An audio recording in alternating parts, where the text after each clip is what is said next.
For decades, the Essex Select Board and the Essex Junction Board of Trustees have debated merging the two communities, but long-standing disagreements have prevented it from happening. Now, with just over 2 months until the 2020 election, the Board of Trustees wants a merger on the ballot. Local 22's Devin Bates tonight reports. Essex Junction trustees say they're ready to let voters weigh in on a potential merger and believe a presidential election is the perfect time to put it on the ballot and settle the long-standing dispute.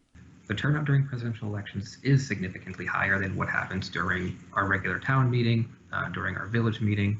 If we wait, that's something that will very likely result in fewer individuals being able to have their voices heard on this issue.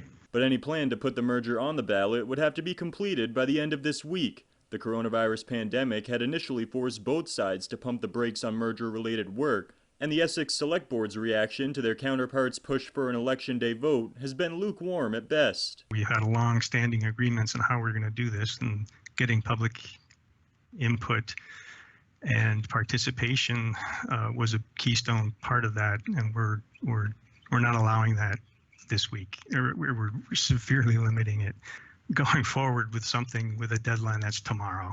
In the past, merger talks have gotten held up due to trustees and select board members coming and going, and in this instance, several new members of the Essex Select Board said they needed more time to get up to speed.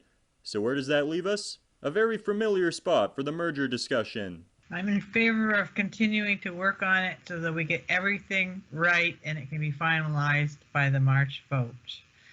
On the select board, we have more questions than we can get through realistically in the time we have available. Devin Bates, Local 22 News.